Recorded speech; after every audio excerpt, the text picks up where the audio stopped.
Greetings, friends! Juan Ingriska here, and this is the weekly Russian-Ukrainian update for the week of August 11th through August 17th of 2025. And if you want to continue receiving these weekly Russian-Ukrainian updates, be sure to subscribe to my channel, give this video a thumbs up, comment your thoughts, share this video around. Hope you guys have an awesome day. Now, I know this video is getting uploaded on the 18th. The reason for this is because I was sick in bed yesterday. I got some random sickness, and I was bedridden, or at least just was not feeling up to making the video, so making it a day after, but it's earlier than I usually make it on Sundays, so it's I'm mostly going to just be talking about August 11th through 17th. But first, we're going to be going straight into the Pokrovsk direction. This is where the most interesting things have happened, and probably the biggest news is coming from here. So we're going to be talking a lot about Pokrovsk this week. The biggest thing is this giant Russian breakthrough that happened towards the village of Zolto-Kolodatsky here, this village right here. There was a big breakthrough that was happening, as we mentioned, the Russians were kind of in this lower area here. And there was this massive offensive where the Russians basically reached up to kind of these villages here around, settled around, focused around the village of Zolto-Kolodatsky. And then they also had, some places in Rubishny, in Vasola, and such like that. And so, the Russians kind of broke through, and it kind of had this very big, deep salient that was kind of like this. And it was something like this going on. Now, what happened was, again, the Ukrainians are losing manpower off the wazoo, and because of this, their lines are very thin layered, meaning that Russians could infiltrate very deeply, especially kind of low-level reconnaissance groups. Now, what happened was that after that happened, this happened earlier this week. It was like one of the first things that happened after earlier this week. But then, over the course of this week, the Ukrainians brought a ton of forces here, a lot of their elite brigades, including Azov, and they did a lot of counterattacks. And according to a lot of most sources, is that the Russians got kicked out of Zoltaya, Kolodatsky, Vasola. We had geolocated confirmation of the Russians being bombed here, but so we knew the Russians were here, but we don't know there's been a lot of a lot of this is just hearsay. We have very little geolocations, so we don't know exactly what's actually the configuration here. What's the config? Everyone kind of understands that, everything kind of below this road is under Russian control. But after this, where are the Russians? Are the Russians, is this just a giant gray zone? Maybe the Ukrainians control everything behind the highway here. But then between these two red lines is maybe this massive gray zone. Not to say there's no one there. It's not like a no man's land. It's just that maybe it's not as protected as people think. So, for example, this mapper, Syriac, says that the Russians are in control of Kutra Yar and have positioned something like this. But have retreated from Zoltoyo Kolodatsky. Now, some pro-Russian sources are saying that the Russians are still in these villages here, but that is something we just need more updates to see what happened. If we start seeing the Russians bomb this area, then we know that the Russians are not there anymore. We will probably have to wait for the Ukrainians to raise their flag here. I think they took a video of them allegedly in Zoltoyo Kolodatsky, but it wasn't geolocated. Maybe someone could, or at least I didn't see anyone geolocate it. So that video claims they're in this town. So it could be that the Ukrainians have beaten back the Russians from here, and the Russians kind of retreated further south. It's not that much of a, it kind of helps prevent the Ukrainians from making their positions in Dobropillya in a tragic state, but in terms of this, the focus of this, I think, is in Pokrovsk here. So the Russians don't want to focus on here, and kind of pushing northwards is basically just trying to secure their northern flank. And now the reason why the Russians aren't able to hold on to this very well, because this was such a deep salient, is that the Ukrainian positions centered around the village of Shakova and such like that are are pretty much kind of like a bit of a dagger here. And obviously, as they continue moving this way, the Ukrainians are also in Dobropillya. And so, they could have, this kind of a big salient. It was exposed on various flanks, so it would have been very hard for the Russians to hold on to this if they didn't expand. We actually saw some movement here this week. We actually saw the Russians continuously pushing northwards here, taking more of these fields to the north of Poltavka. and some sources are saying they're continuously trying to push up, kind of using these like reservoirs as a defense. And I wouldn't be surprised if the Russians try to take the rest of these fields here, and then from here try to attack towards the village of Sofivka, which if they could capture it, they could cut off the Ukrainians in their stronghold in Shakova and Volodymyrivka, which is somehow still not taken, and then kind of collapse this entire defense. If they could do that, then they could actually kind of maybe hold on to their positions here in Kutsov Yar and something like that, which this mapper shows is, and most people are saying Kutsov Yar are still under Russian control. So then the Russians could have something like this, which will give them a very, very strong position in their northern flank here. But it just depends on if the Ukrainians continue pushing here. So we shall see. Also, a little bit here, we saw that most mappers are saying the villages Novoshakova, Ivanovka, and Dora Zherninya are under Russian control, but apparently there was like a lot of Ukrainian sources say there was like a big counterattack that pushed the Russians out of this area. We actually had, during the peak of the Russian offensive kind of breakthrough here, we had actually Russians on the outskirts of Nova Donbass here. And such. So it's very much, this area here I do think is still under Russia. We don't have any videos here. So up here we had videos of the Russians getting bombed and the Ukrainians maybe posting a video in Zoltoy Kolodovsky. So I could definitely see the Ukrainians being in these villages in the tip of the breakthrough. But we don't have any Ukrainians doing anything here. But obviously we don't actually have any Russians in this area too, because we don't have any geolocations. So this is a very big question mark on exactly what's happening. We know there was a breakthrough here. We know the Ukrainians are counterattacking and push the Russians back a little bit. We just don't know what the extent of, like, where are the actual front lines here? What is just, like, maybe this is where it's not a solid front line, but it's mostly controlled by, say, Russian or Ukrainian reconnaissance forces. So, with that being said, we still need this is right now kind of still flaring up a little bit, so by the next week we probably have a better idea of where the lines of contact are, so we shall see how that develops. That being said, even if the Russians are stopped here and they can't develop on offenses on Dobropillya, this expansion helps them secure their northern flank here, at least in Pokrovsk, as they continue pushing here. Now, so obviously the main focus was this breakthrough here, but this kind of moves towards kind of Dobropillya. Now, as we go closer to Pokrovsk itself, the Russians are making some solid progress as well here. The biggest thing is that the Russians have completely captured the Rudinsky mine. This mine right here, with a local terracon. This gives the Russians a high ground advantage, and also they have positions in this mine. Along with this, we actually had geolocate confirmation of the Ukrainians bombing the Russians in the most eastern part of Rudinsky. There is some mappers that show that a lot of this northern part is also under Russian control. So we do have confirmation that the Russians are in Rudinsky. We had confirmation that the Russians are here. So it does show that the Russians are, have very good positions to start strangling Rudinsky. And we just need more, but we need to see how this develops. Obviously, taking Rudinsky is one of the biggest strongholds for the Ukrainians here if they lose Rudinsky. So I have no doubt that the the Ukrainians would try to actually hold on to this for dear life. So it's very much because if they lose Rudinsky, it's like one of their main things that helps their supply situation. And if they lose it, this would spell doom for Pokrovsk and Medigrad. So the fact the Russians are in Rudinsky and have captured the mine is a very good game for them. We also about here. This got changed, but a lot of pro-Russian sources are actually saying that the Russians crossed their this rail line here and actually went up to the village of Kostiantynivka. They said they're in Nova Alexandrivka. So they're saying that there's like the Russian positions here are something like this. That there's like some big breakthrough in the southern here. This would make it another salient here, as you can see, and obviously, if this is the position, we didn't have any geolocation. It's big. This is just something pro Russians are saying. Maybe it's made up.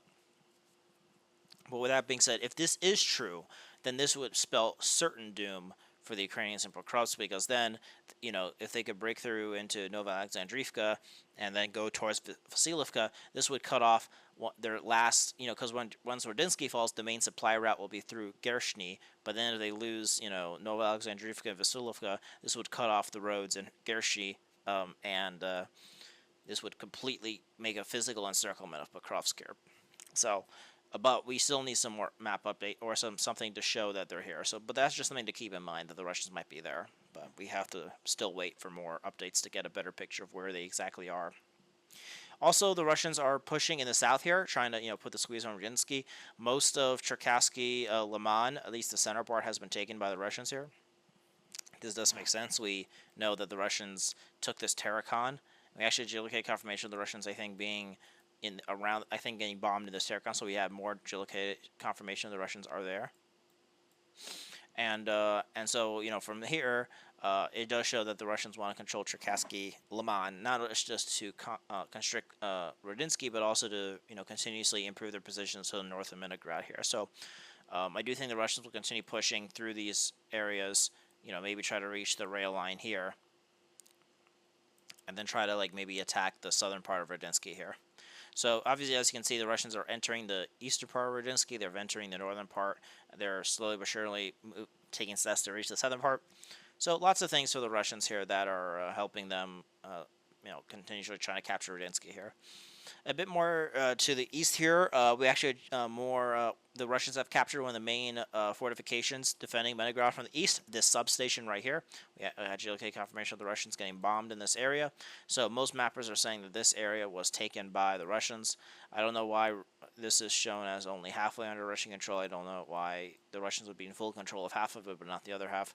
So yeah, most mappers are saying that this area is under Russian control. So this substation was a good fortification for the Ukrainians, but now it is lost, and it's just another area the Russians could accumulate forces like Novokonomichnya here. So, yeah, that's kind of the encirclement happening there. If we look a little bit more towards Pokrovsk itself here on this kind of area, there's been some small changes. The biggest thing is the battle for Udashina is now tipping for the Russian favor. We had geolocated confirmation of the Russians being in the most southern part here. So most mappers are saying everything behind the rail line of the southern part of Udashina has been taken by the Russians. A lot of updates are also saying that, so we had geolocated confirmation that that's true. Something that isn't 100% geolocated yet, but most mappers are saying it's true, is that the eastern part of Udashina has also been taken by the Russians. So this shows a little bit, but most sources are saying that the Ukrainians are just in control of these warehouses to the north here, and kind of some of these positions in the northwest here as well. So Udashina is now falling to the Russians, or at least the Russians have positions in the area. This would defend their, kind of western flank a little bit. I always thought, the Russians would just kind of move, once they take Udashina, this would give them, some defense. But I think the main point is not to continue pushing northwards and try to move them along these fields here. I think they'll just continue pushing along these rail lines, and, as we know, the Russians are in certain positions in Pokrovsk. So I do think that, as I mentioned in previous videos, I do think the main Russian push here is to try to take, this area here, so that they could cut off some of these roads that supply Pokrovsk here from the west here. So, yeah, as you can see with Pokrovsk, there's a lot of changes happening here. We have lots of things happening. So, the battle for Pokrovsk is at its last legs here. It's, I don't know when it will, as I said, it might fall within a month. It could fall within 2 weeks. But it's almost doomed here. It's not, completely, obviously it just depends on how, it's not a question of when it will fall. It's a question of how long. And basically, that's what the Ukrainians want to ask. How long are they going to throw resources here as the Russians slowly constrict their garrison here? Do they want to delay the outcome by a month? Do they want to delay it, try to delay it longer? It just depends on how long. But eventually, the Russians will capture Pokrovsk here. Alrighty, now we're going to go to what I now have recalled used to be the South Donetsk direction. I'm calling this the Prosyana direction. The reason for this is because, it's settled around one of the main Ukrainian defenses, kind of cities in this area, Prosyana. And this is kind of the general direction that I've called it here, because it's no longer the South Donetsk direction, because the Russians have basically taken South Donetsk a little bit. I kind of want to clarify that a little bit. But this week in the south, kind of in the Prosyana direction, is that the Russians, we had geolocated confirmation of the Russians raising their flags in the village of Alexanderhard and in the village of Andriivka Klitzelovo. And so a lot of pro-Russian sources, because we saw the Russians raising their flags here, said that everything behind the Voshka River up to this point here was taken by the Russians. And so that makes sense, but we had, and then a few days later though, we had geolocated confirmation of the Ukrainians going on the attack and raising their flags in the southern part of Andriivka Klitzelovo here. in this area, I think right here. So that shows that at least something in this area, that just because the Russians raised their flags, it seems like for some reason they don't like put troops there. Maybe it was a sneak attack operation where they like snuck in two people to raise flags for PR purposes. But it does show, if it was it does show that the Russians, once they capture, don't just like swarm troops there. There might be like maybe there's a few troops hiding in the basement or something, but like it's not like once it gets taken, it gets filled with Russian troops immediately. It's it's still only defended by a few, and because of that, it does show that the Ukrainians can do counterattacks, but because of their manpower issues, it's very hard for them to actually do that. So that's why the Russians are able to continue pushing. But I do think that the Ukrainians really didn't want to deny the capture of South Donetsk by the Russians, so that's why they did a counterattack. Most pro-Russian sources are saying that attack was a PR thing, or it was eliminated, and that everything behind this Volchka River was taken. In fact, I actually have no clue why Syriac says that half of Zolona High is even under Ukrainian control. No clue why. We didn't even have the Russians raising their flags there. I think he's following maybe Deep State. Maybe Deep State updated that. But that makes no sense. We don't have any JK confirmation at all. The Ukrainians, at least for this, you could say, okay, maybe this is more of a gray zone because the Ukrainians were able to enter it again. So, it's a big unknown. But there was literally no evidence of the Ukrainians being in Zolona High. So, I don't know why that was changed. But anyway, so yeah, this map is not exactly 100% perfect, but it does. But we do have the Russians raising their flags at Alexandrogard. We have the Russians raising their flags all over here, and then the Ukrainians raising one flag here. So, but according to pro-Russian sources, everything behind this Volchka River is under Russian control. According to pro-Ukrainian sources, is that they still have some troops on the other side trying to just delay the Russians. But at this point, I would suggest to Ukrainian command to just retreat across the Volchka River, set up positions at Ivanovka and Garliivka, and then use the river as a natural advantage for defense here. And then so that would be my guess, but I guess they just don't want to admit defeat here. A bit more to the south here, according to Russian sources, they said they took the village of Vornia, and that the Russians are like just shooting across here and taking everything here. We had the Russians posting a video that they usually do when they capture something of them bombing here and doing attacks on Ukrainian forces in these fields, but then we didn't have them raising their flags, which was sus. So I do think in this area the Russians aren't in this big position here. Obviously the pro-Russian sources are saying they're about to storm the village in Novoselivka. I mean, eventually this is what the Russians want to do. Once they've captured everything beyond this river, they want to continue pushing this way, and then once they have positions like this, they'll and then moving towards Sonsivka here, then this would give them a much more better position in protecting their South Donetsk flank here, and then obviously continue pushing toward, and then from here they have the operational space to go in multiple directions. Maybe they could enter Zaporozhye and start trying to encircle Gulyapolia. Maybe they want to enter the Dnipropetrovsk Oblast. It's just a big question of what they want to do here. But yeah, so we maybe by the end of next week we'll have more confirmation of like clarification on where the front is. I mean, for most, unlike in Pokrovsk, which it varies based on who says, and it could be either are true.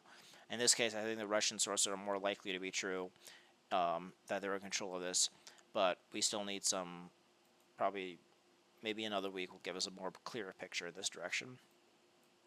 And then there's been no changes in Zaporozhye or Kherson. In Zaporozhye, the Russians and Ukrainians are still fighting over southern Stepanhursk, but no changes this week. Alrighty, now we're going to go to the Kostiantynivka direction. And in the Kostiantynivka direction, there's been only some small changes, but nothing big, actually. The biggest is the Russians are slowly trying to liquidate the Kulybin-Bilka pocket. But it seems like the main thing is the Russians are kind of stuck on these like northern suburbs of Shyrobrynka and in Katerinivka. Katerinivka is in the gray zone according to most sources, which makes sense.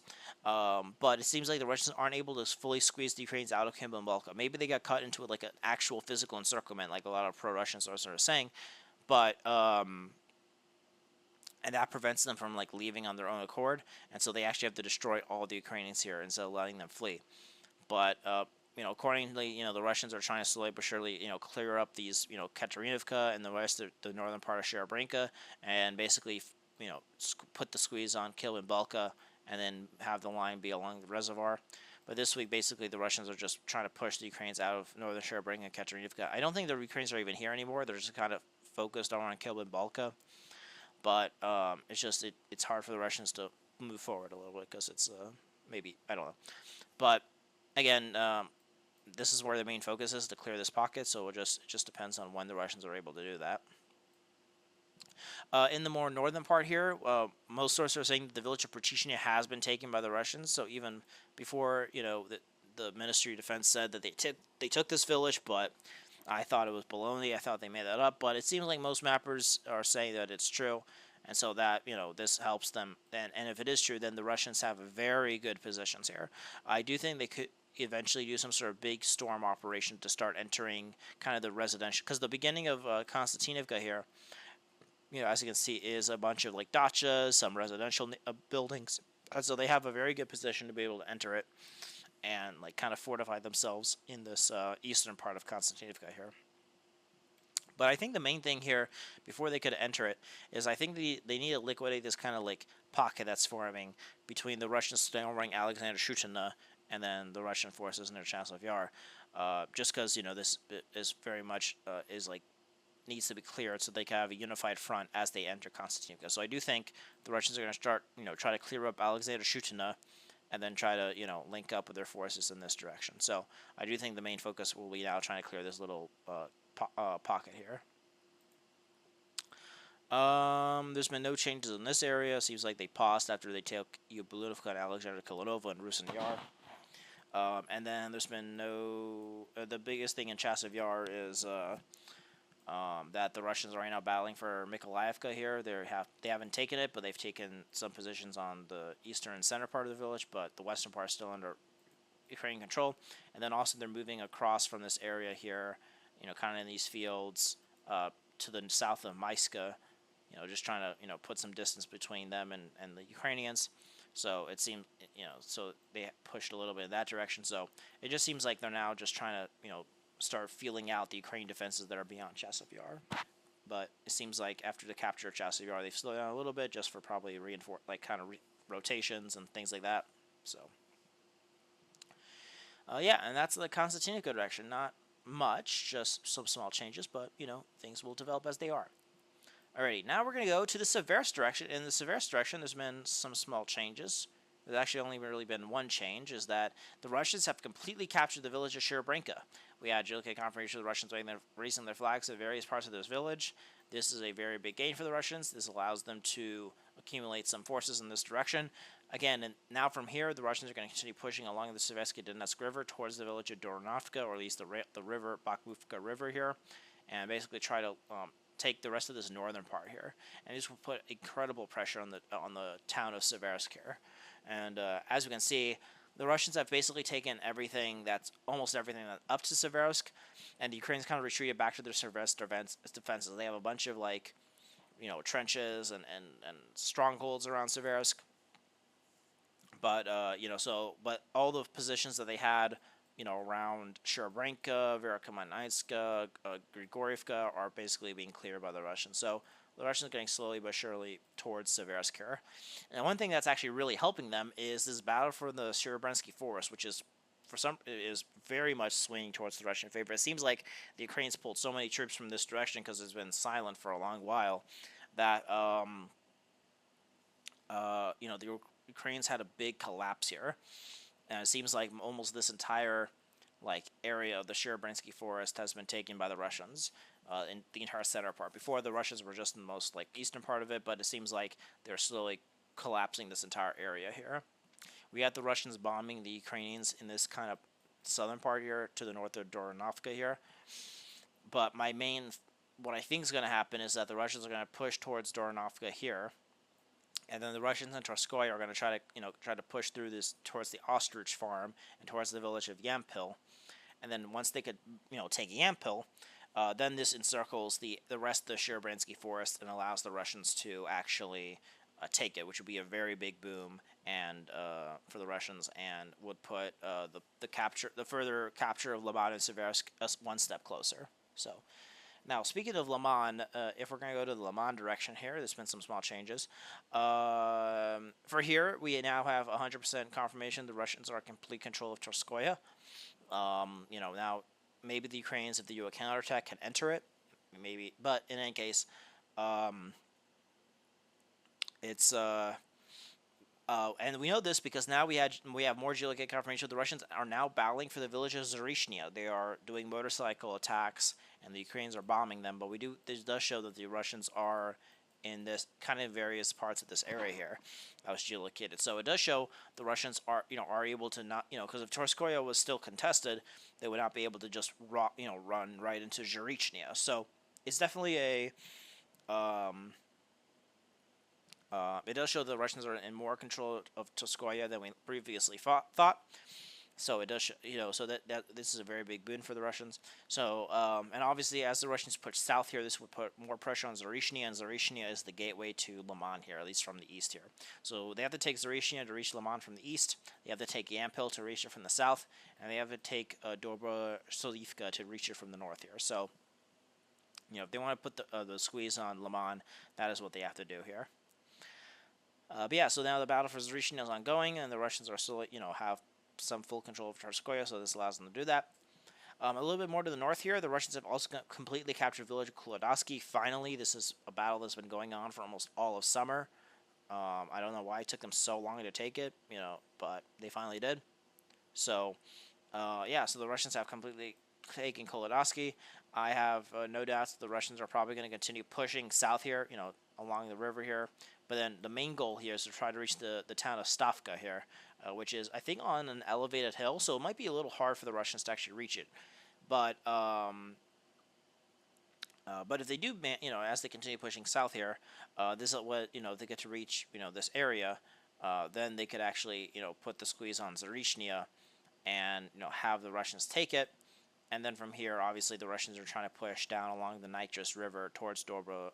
So the main goal here is to take everything here and just continue pushing towards Lyman. Now, speaking of that, the Russians are still trying to push here. The Russians are battling for Shandor-Jelikovko, which is the gateway towards Dobropillya. Again, it would be a very big gain for the Russians because then the Russians could accumulate forces in this decent-sized village to allow them to continue pushing south. And this week, we just had the Russians take more of these kind of kind of farms and warehouses to the north here, but most of the village is still under Ukrainian control. But it does show the Russians have positions here, and we shall see if the Russians are able to take it. Same thing in Sardinia. They have not completely captured it, but it seems like they might be able to soon. So we just need to see how the battles in the north here develop. We also have obviously the battle for Rikadup still going back and forth. We don't know the extent of everything here, so. We have we had the Russians raising their flags here, and then we had the Ukrainians doing a counterattack, but they didn't raise their flag. So we don't know if this is in the gray zone, how much control the Russians are here, if the Ukrainians are able to enter.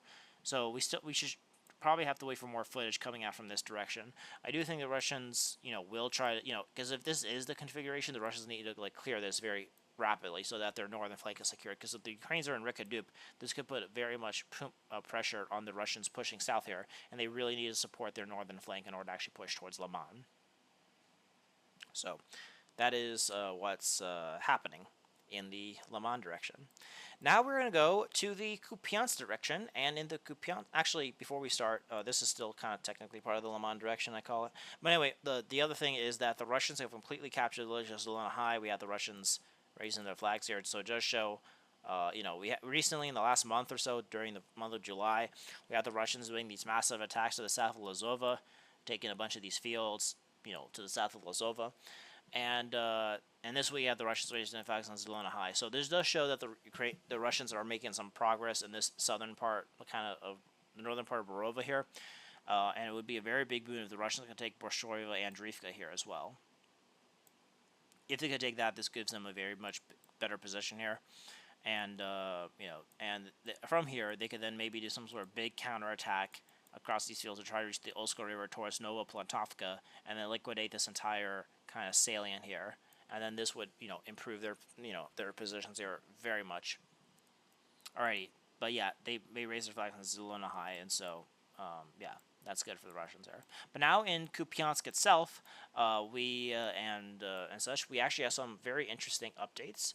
The biggest thing is that, according to this most mappers, is that the Russians have made rapid progress across these fields to the east of Petropavlovka, and have taken like these much tree line. So I don't know if this was in a rapid attack or if this was like in a kind of like a slow, steady. This has been accumulating throughout the summer.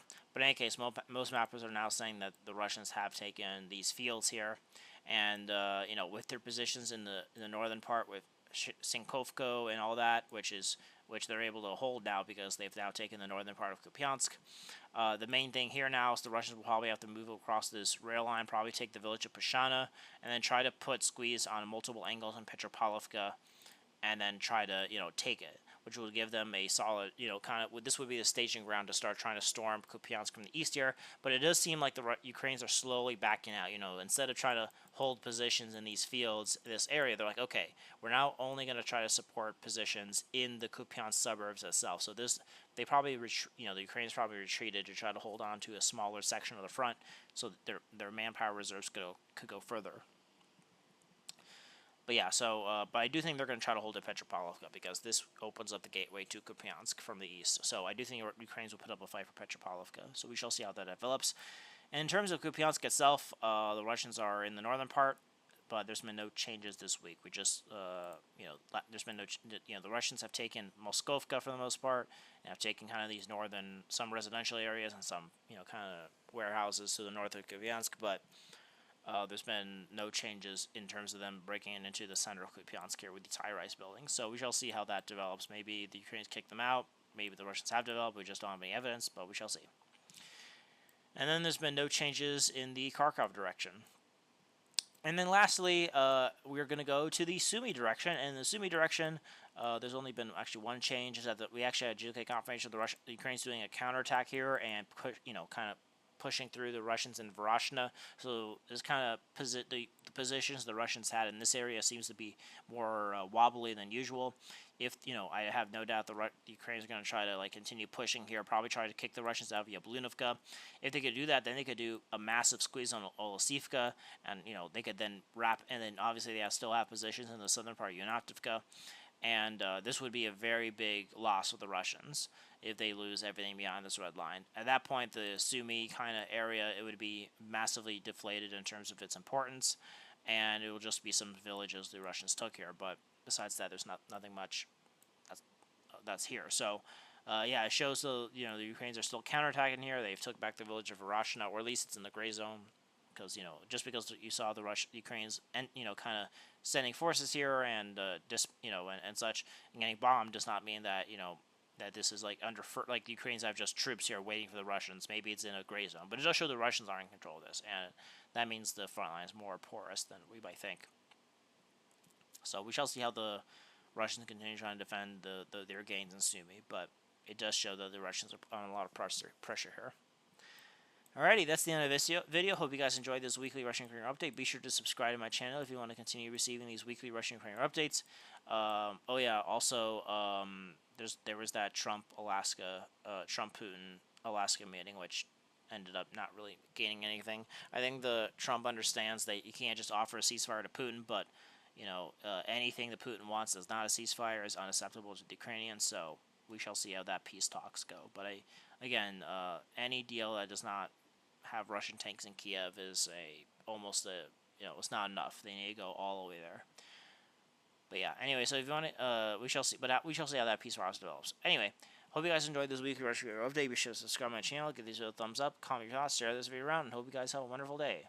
So aim high and wander on.